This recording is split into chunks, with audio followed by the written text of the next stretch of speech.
Welcome to the Spy Collection Digital Edition, where we are looking at spy artifacts that only exist in digital format.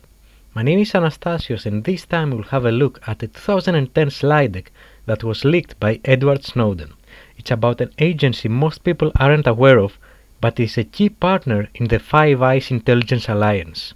That is, New Zealand's Government Communications Security Bureau, or GCSB. One key capability that GCSB operates is the Waihopai station, which in 2010 it was internally codenamed as IRONSAND. As you can see on open source satellite imagery, IRONSAND is still there today, although as we're reading in GCSB's official website, on November 2021 it was announced that GCSB to remove dishes and Radomes at Waihopai Station. The Government Communications Security Bureau leadership team has made the decision to decommission and remove the Waihopai Station Radomes and dishes after more than 30 years of service. Changes in global telecommunications and information technology mean that interception of satellite communications from Waihopai has declined over the years to the point where dish use is now virtually obsolete. To further underscore this decision, the dishes have reached their structural end of life and will in the coming years require significant investment were they to remain operational. This funding can be more usefully invested in other intelligence capabilities. While the dishes and Radomes will come down, the Waihopai station will continue to operate and support the Bureau's ongoing national security activities. To give a picture of their dwindling use, in the past year, less than 0.5% of the intelligence reports produced by the GCSB were based on dish collection from Waihopai. Now back to this slide deck from April 22, 2010. It was an update from GCSB to the rest of the Five Eyes on the latest development of the agency, and it was delivered by GCSB's CAB, the COMSAT Advisory Board. Just like in all of our previous episodes, we have reconstructed the slide deck in widescreen format so that it's easier to navigate. And after the introduction slide, we have the topics of that meeting. But don't worry about that, since we'll go through each one of them in detail. This slide only had 2 bullet points. However, those indicate one pretty difficult time in New Zealand's economy, and naturally, that affected GCSB too. For instance, in RNZ from December 2010, we're reading that debt crisis fallout reaches New Zealand. Fallout from the European debt crisis is beginning to be felt in New Zealand. In this economic and financial review from the Government of New Zealand from 2010, we're reading that the annual current account deficit narrowed from 8.7% of GDP in December 2008 to 3.1% of GDP in September 2009, reflecting a sharp reduction in imports, lower international interest payments, and weaker profits for overseas-owned firms. As a proportion of GDP, the deficit is expected to rise gradually over the medium term, in line with increased demand for imported goods and higher interest rates. And the archive of the Reserve Bank of New Zealand has a detailed article on the crisis and the Reserve Bank's stabilization role. In summary, 2010 was a hard time for the economy of New Zealand, and this was the first topic that GCSB's CAB wanted to communicate to their espionage partners. To make things worse, GCSB suffered this. What you see is a deflated Radome in the IRONSAND site. As we can find in the Encyclopedia of New Zealand, on the 30th of April 2008, 3 activists broke into the Government Communications Security Bureau GCSB listening station at Waihopai near Blenheim. The 3 activists, farmer Samuel Land, Dominican friar Peter Marnin, and teacher Adrian Leeson, were part of the Christian pacifist movement Plowshares Aotearoa. They used sickles to deflate a dome covering one of the satellite dishes. Their action was a protest against the role of Waihopai in collaborating with the military and intelligence services of the USA and the UK. In the subsequent jury trial, the 3 men were found not guilty of burglary with willful damage on the grounds that they believed they were saving lives by their actions. Definitely not a great time for GCSB. In the introduction, we mentioned that the Waihopai station was codenamed as IRONSAND by the Five Eyes. Here is how we know that. After covering the challenges faced, the CAB presented the current status of the station, the IRONSAND, along with this really nice photograph of it. Following the 2008 incident, what GSSB was busy with was the court decision. Nowadays we know that the three men were not found guilty, but back then GCSB had to assess the consequences of that. We can speculate that GCSB would be worried that more activists could do the same without any legal implications, for example. And now we're seeing the more technical updates of IRONSAND. SV refers to Shared Vision, a Five Eyes program to modernize their COMSAT architecture and infrastructure that started in 2004 and ended in 2010. Actually, in 2010, SV came to an end, but its remaining work, along with new improvement plans, were placed under a new modernization program of the Five Eyes. The new program was codenamed Shared Quest. This is what the SV stands for in the title. SSA was probably referring to NSA's Special Support Activity, but we couldn't confirm that. If you do know what this meant for sure, please let us know in the comments below. On the Shared Vision Modernization Program, GCSB started with Venus Effect, or VA. That was a code name for a system used in the IRONSAND station to intercept satellite communications. As we're reading, it was causing some tasking issues. This could mean anything, but most likely it meant that it was not facilitating the satellite interceptions that it was configured to do so as intended.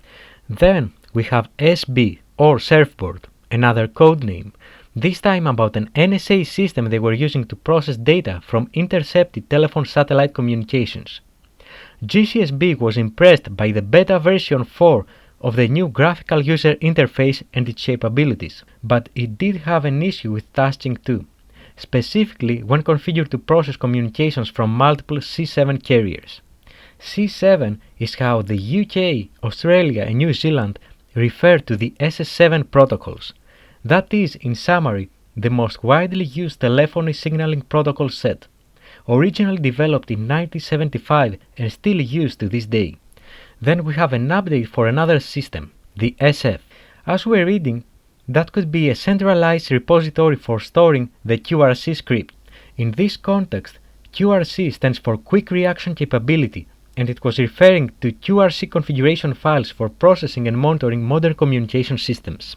Next, we are reading that GCSB was waiting for an iGate specific update for Loppers.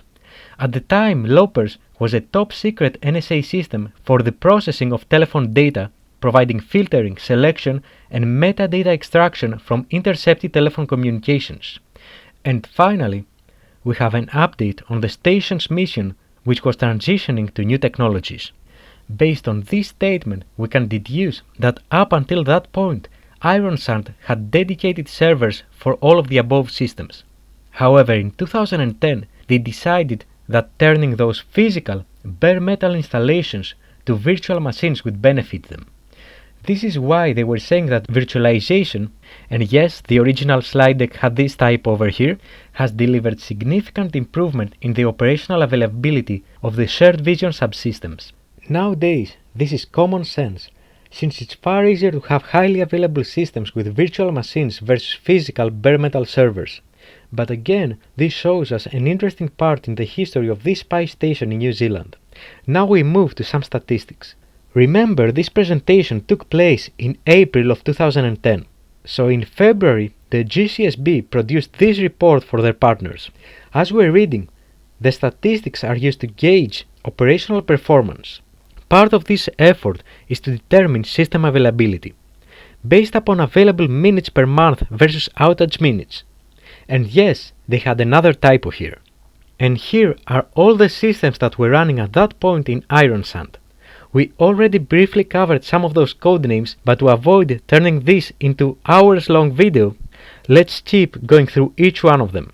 If you'd like us to deep dive into any specific one, please let us know in the comments of the video.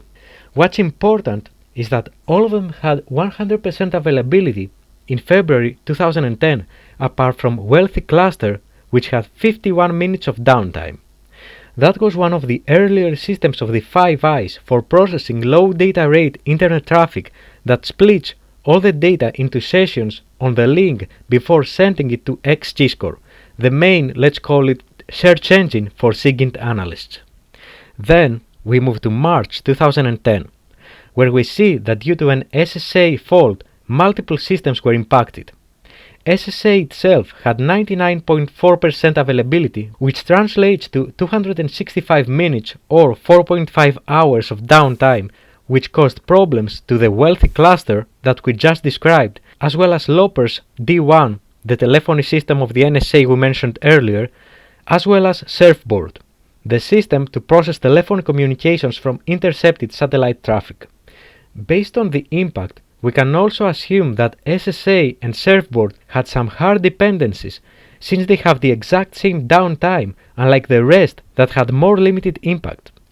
And now, let's see IRONSAND's virtualization visit. For foreign satellite exploitation, they had approved and funded a group of virtualization experts from the IRONSAND station to visit the NSA and the LM from 22 to 26 of February of that year. We can assume that this was planned for sharing the plans, knowledge transfer, and similar reasons to ensure IRONSAND will not start its migration to virtualization platforms incorrectly. Also, remember when we mentioned that the Shared Vision modernization program was operational from 2004 to 2010, and then it was succeeded by the Shared Quest? Well, here we see that GCSB was also on board this new modernization program with a vQuest initiative. That was the virtualization quest component of this program to ensure all the systems under the Shared Quest program will eventually migrate to modern, virtualized solutions. So we covered the situation in New Zealand, the status of IRONSAND during that meeting, its ongoing plans, and next we have its future. Starting with Taurus now enabling an increase of COMSAT ForSat collection. Taurus was referring to a new special antenna design that provided a significant increase of COMSAT and ForSat collection. This new design allowed each Taurus antenna to have multiple receiving heads instead of just one. Additionally, we can even see this Taurus antenna today from IRONSAND using open source satellite imagery, as you can see on your own too. This is again interesting to see, since it gives us a rough estimate of when the SIGINT capability became operational. Next, we're reading that there was a plan for an exchange of technical personnel between GCSB and MHS, that is the Menwith Hill station in North Yorkshire in England, which operates a similar station with personnel from Britain's GCHQ and the US NSA. Two redacted names were to visit IRONSAND station in April 26th to April 30th to brief them on the new initiative called Collect It All. In summary, that's what many refer to as mass surveillance, basically having the ability to capture as many signals as possible even if there is no immediate demand for them. The Guardian had published a nice article in 2013 for the origin of this term, which eventually became a Five Eyes initiative. As always, links in the description. The third point to be discussed was the IRONSAND station's virtualization and data center concept that we covered previously. Also, GCSB was working on its procurement plans for the second half of the year around that time. Lastly, it was an update on GNF, the Global Network Forum. That was a recurring top-secret meeting of Five Eyes representatives to align on their activities. The next meeting was a 2-day event in May of the same year, and it was to be hosted at the IRONSAND station. And the presentation was closing with a Q&A session for anything else that participants might have wanted to know. Although this slide deck didn't include any groundbreaking revelations, it's a unique piece of history since it showed us the challenges of GCSB at the time, the progress of the modernization programs Shared Vision and Shared Quest, the move of GCSB to virtualized platforms, how Five Eyes SIGINT collaboration looked like back then, as well as some details like when the Taurus antennas became operational. For the average person, all of those would have never been known, since they were all part of a world hidden in the shadows of espionage. But nothing is as it seems.